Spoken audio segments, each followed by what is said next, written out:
La anfitriona. Llegaron a las 12 de la mañana al puerto de Santa Cruz. Dado que la costa es lineal y enseguida hay mucha profundidad por la orografía de la isla, se tuvieron que construir los puertos con sus malecones no muy alejados de la costa, lo que hizo que los puertos resulten alargados y paralelos a la misma. Esta especial configuración dio lugar a que no existía propiamente un puerto sino 4 seguidos. El puerto deportivo estaba al final, el único de los 4 con la entrada orientada al sur. Cuando llegaron, tuvieron que recorrer todo el interior del puerto de mercancías hasta el final donde se encontraron los pantalanes de atraque de los barcos deportivos. Sacaron la bandera inglesa para hacerse pasar de nuevo por extranjeros. Estaban bastante tranquilos respecto a que les pidiesen documentación, pues Canarias vive del turismo, así que no presenta muchos problemas a los extranjeros y menos aún a los que llegan en barco de recreo buscando un puerto seguro. Confirmando sus pronósticos cuando el atento encargado del puerto solo anotó el nombre del barco y la nacionalidad, y poniendo cara extraña frente al diseño lo clasificó como velero. A ellos les pidió la documentación y al ser españoles no necesitaba realizar ningún trámite de aduanas. Dudaban si los padres de Altaa la esperarían en el puerto, pero la mentira de Altaa fue tan buena que sus padres pensaron que estaría más centrada en trabajar. Además, estaba la circunstancia que Altaa era la mayor de 5 hermanos, le seguían uno con 20 años que está en la universidad y otros 3 menores de edad. Así que, en realidad, los padres estaban más preocupados por atender al resto de los hijos, que por seguir la vida de su hija ya independiente. Carlos y Marcelo cogieron un hotelito modesto situado cerca del puerto. Altaa lógicamente se fue a su casa en taxi. Al día siguiente, que coincidió sábado, los padres de Altaa les invitaron a comer en su casa. Se presentaron al mediodía. Y de una forma bastante correcta fueron recibirlos por toda la familia con los 4 hermanos que rodeaban a Altaa. Viéndola así, uno se podía explicar su carácter siempre alegre rodeada de niños desde pequeña y a la vez con su sentido del humor y paciencia que necesitó para aguantarlos como hermana mayor. Los hermanos pequeños estaban emocionados con el barco y no cesaban de preguntar si podían ir a verlo y quedarse a dormir. Altaa les dijo que se los enseñaría, pero no podrían ni navegar ni dormir pues no resultaba seguro. Después de un pequeño aperitivo mandaron a los hermanos a la cocina y se quedaron los 5 comiendo en el salón. Como era lógico, los padres trataban a Carlos como el jefe de Altaa, y este hizo el papel a la perfección, explicando los detalles técnicos del Albatros y dejando ver lo apasionado que estaba por el proyecto, lo que por otra parte no le obligaba a mentir. A Marcelo, por su naturaleza noble y directa, no le gustaban los engaños. Pero gracias a sus respuestas monosilábicas, dio la impresión que se trataba del tipo empleado descontento obligado a desempeñar un trabajo incómodo, resultando su actitud más convincente que todas las explicaciones de Carlos.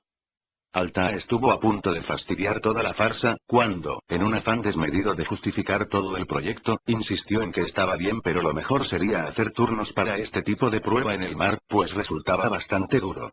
Sus padres, aunque muy correctos, interpretaron que necesitaba ayuda, así que pidiendo a Carlos que explicase por qué no hacían turnos con el resto de los empleados. Carlos, les explicó muy profesionalmente, que esas pruebas en el mar sin duda resultaban unas molestias, pero al tratarse de un diseño tan novedoso, la única persona cualificada para realizar estos ajustes era Altaa.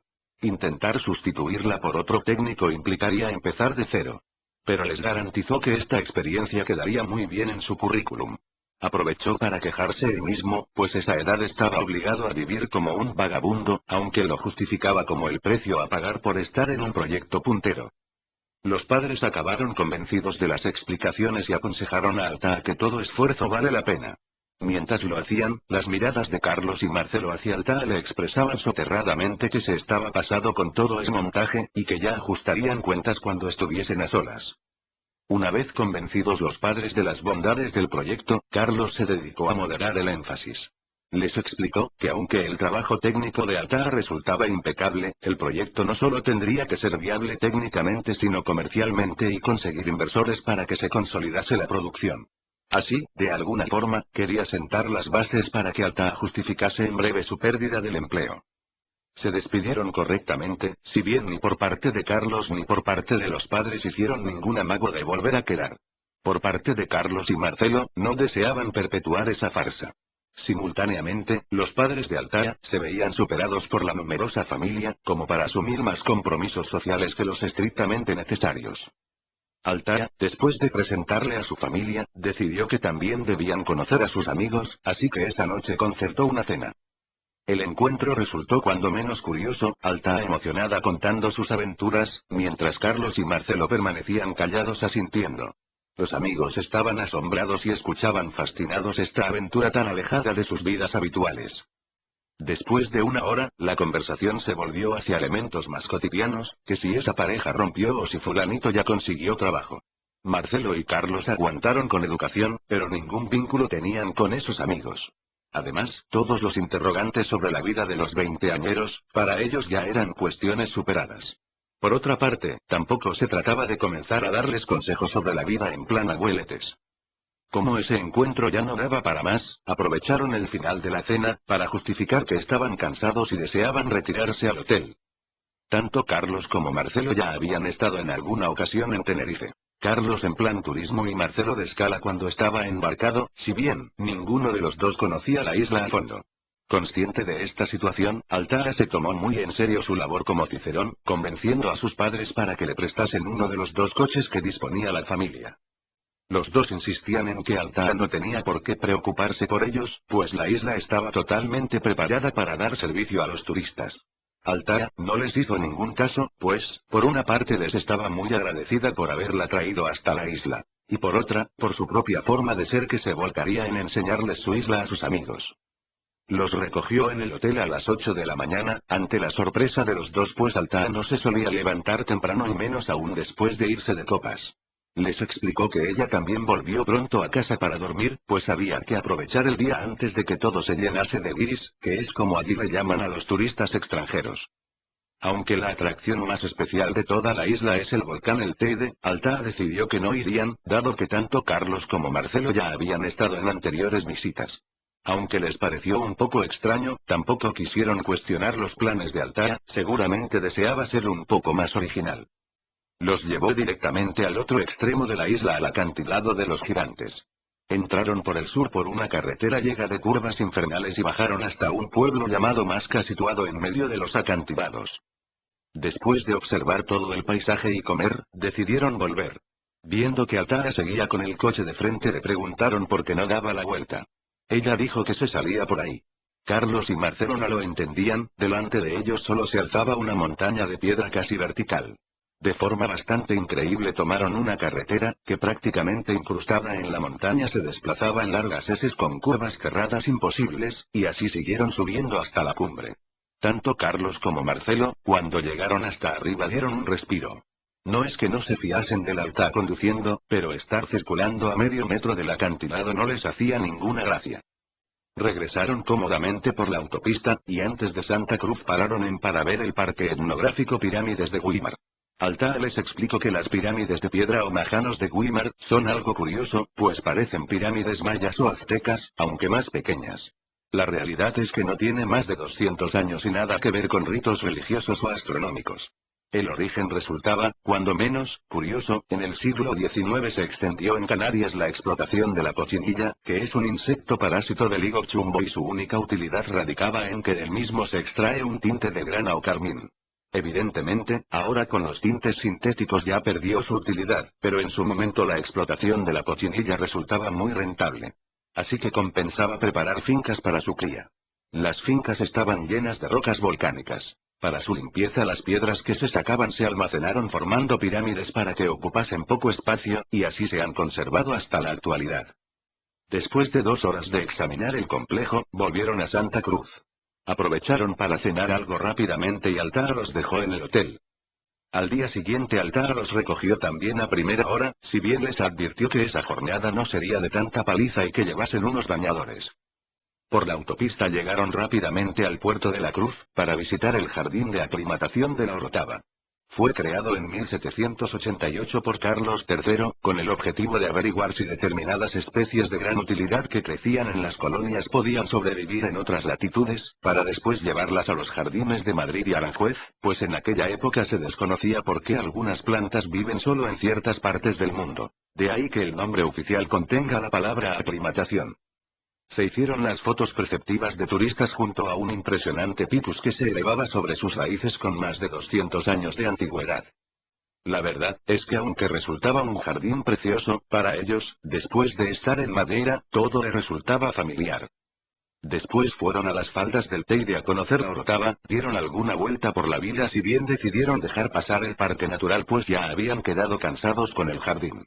Cogieron el coche para seguir hacia el oeste y llegar hasta Garachico, que fue hasta 1706 el principal puerto de Tenerife, dada su amplia rada natural, pero en ese año fue casi totalmente destruido por la lava de la erupción del volcán de Arenas Negras. La lava rellenó gran parte de la rada y el puerto perdió las características que lo hacían tan importante, por lo que a partir de ese momento se convirtió Santa Cruz en el puerto principal. Pero como consecuencia de esa erupción y la desaparición del puerto, fue que se formó el Caletón, como así llamaban a la zona de piscinas naturales. Después darse un baño y comer en una terraza, volvieron a coger el coche y Altha los llevó a la playa de las Teresitas. Carlos estaba un poco sorprendido por la arena blanca y fina de la playa, pues pensaba que todas las playas de Tenerife eran negras por la arena volcánica. Altha les explicó que tenían razón, que esa playa es artificial, de arena blanca traída del desierto del Sahara, que por cierto, es tan fina que avisan que cuidado con las lentillas o las cámaras de fotos porque las rayaban con facilidad. Esa noche, antes de despedirse, Altha le dijo a Marcelo que le tenía preparada una sorpresa, que estuviese listo a mediodía para una excursión por el campo ellos dos solos. Marcelo intentó protestar, pues no deseaba marginar a Carlos de sus planes, pero rápidamente fue acallado por Altha que ya lo había hablado con Carlos. También intentó que le explicase en qué consistía, lo que resultó igualmente inútil, pues Altha deseaba mantener la sorpresa. Al día siguiente Altha llegó justo después de comer para recoger a Marcelo. Venía vestida de excursionistas. Bajó una mochila vacía del coche y le dijo a Marcelo que metiese en ella una muda y ropa de abrigo. Mientras lo llevaba en coche le informó de los planes. Como compensación por cargar con ella 4 kilómetros en madera, había programado una excursión para subir andando hasta la cumbre del Teide. Lo harían por una ruta especial y dormirían en un albergue acondicionado a medio camino hacia la cumbre. Marcelo estaba realmente sorprendido y a la vez emocionado por el plan propuesto, nada podía ser más atractivo que esa excursión. Antes de salir de la ciudad Altha se paró en una oficina a hacer una gestión que apenas le llevó 5 minutos. Mientras conducían hacia el Teide, Altha le fue explicando la historia del volcán y de la isla. La isla de Tenerife no es más que un volcán que surgió del mar y mientras en el centro se conserva la montaña con el cráter, en la periferia y junto al mar es donde están las ciudades. La peculiaridad del volcán llamado el Teide es que es bastante elevado alcanzando casi los 3.800 metros. El volcán tuvo varias erupciones y fruto de ellas se formó primero una caldera a unos 2.000 metros con 12 kilómetros de diámetros, y dentro de ella se eleva hasta los 3.700 metros el segundo volcán. Como el volcán es el principal atractivo de la isla, está perfectamente acondicionado para el turismo y se puede subir hasta la caldera por medio de varias carreteras. Así que no tardaron más de media hora en llegar. Ahí se encontraron con una superficie totalmente desierta, solo con rocas, que muchos han querido equiparar con la superficie de la Luna. En toda esa llanura solo hay un edificio, se trata del Parador Nacional de las Cañadas del Teide, situado a más de 2.000 metros de altura. Recorrieron la caldera hasta la base del volcán y subieron la ladera hasta los 2.300 metros, ahí la elevada pendiente no permite seguir subiendo en coche, si bien se ha instalado un teleférico que asciende hasta los 3.500 metros. Altha le explicó que aunque los más puristas estimaban que deberían ascender andando desde el nivel del mar, en realidad la ascensión por carretera no tenía ningún mérito y les exigiría un día más. Así que había optado por centrarse en ascender desde un poco más de los 2.000 metros hasta la cumbre con 3.700, que resultaba lo más interesante. Dejaron el coche hasta el parking del teleférico. Cogieron las mochilas y desde ahí bajaron andando unos 3 kilómetros hasta una explanada en una zona llamada La Pizarra a donde comenzaba un camino ascendente bastante fácil, tanto que incluso se podría atajar en alguna curva. Altha le indicó que eso no se debía hacer para evitar erosiones fuera del camino. Después de todo no debían olvidar que estaban en un parque natural muy protegido. Según subían, les sorprendía que las rocas variaban de marrones claros a oscuro, respondiendo a diferentes épocas de erupciones del Teide. Según pasaban Altha le explicaba el nombre de los lugares, como el Circo de las Cañadas y del Malpais. Llegaron hasta la zona conocida como Lomo Tieso, donde se conservan las escasas ruinas del antiguo puesto de mulas. Siguieron caminando por una gran explanada en la zona llamada de la Montaña Blanca, y a partir de ahí el camino ascendía mucho más empinado con pendientes de hasta el 50%. Altha decidió hacer un alto, para tomar fuerzas antes de acometer esta ascensión. Comieron unos plátanos y bebieron agua. Siguieron ascendiendo y a los 2.900 metros, llegaron a una zona llamada Estancia de los Ingleses, fácilmente reconocible por 3 grandes bombas volcánicas. Siguieron subiendo durante 2 horas más hasta llegar al refugio de Altavista situado a 3.270 metros de altitud. Ya eran las 8 de la noche y faltaba poco más de 1 hora para que se pusiese el sol. Alta ya se había ocupado de hacer la reserva para pasar la noche. El refugio estaba bastante bien acondicionado, y aunque no se trata de un hotel cumplía de sobra con la finalidad para pasar la noche. Disponía de 2 estancias comunes, una sala rectangular con una gran chimenea que casi ocupaba toda la pared y otra sala que hacía funciones de comedor y cocina común, pues la cena y el desayuno había que hacerlo uno mismo, aunque se podía recurrir a una máquina de café. Las habitaciones eran comunes, de 2 tipos, unas modernas con literas de hierro y otras con literas metidas como en camaretas de los barcos, que fueron las que ocuparon. Marcelo estaba muy contento por la sensación de dormir en un antiguo barco. Descansaron, cenando mientras compartían con otros excursionistas su experiencia. La velada no duró mucho y se acostaron a las 11, en previsión de dormir al menos algunas horas, dado que deseaban ver amanecer en la cumbre. Se levantaron a las 2 de la mañana, y con solo 3 horas de suelo desayunaron con calma para despertarse con un buen café, y a las 4 salieron. La noche era muy fría, sin duda estaban a 0 grados o tal vez menos. Alta previsora había hecho bien en insistir que llevasen ropa de abrigo.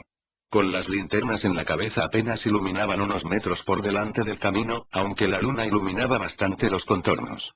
Ascendieron durante 1 hora hasta llegar a la zona de la Rambleta a 3.550 metros. Ahí es hasta donde llega a la telecabina del teleférico.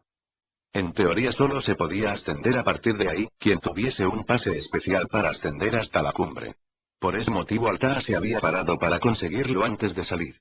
Lo cierto es que a esas horas no había ningún vigilante, así que nadie les pidió ningún permiso. Tomaron el camino hacia la cumbre que sube por el cono cimero o pilón, y en media hora llegaron hasta el cráter del Teide, donde se olía claramente a azufre.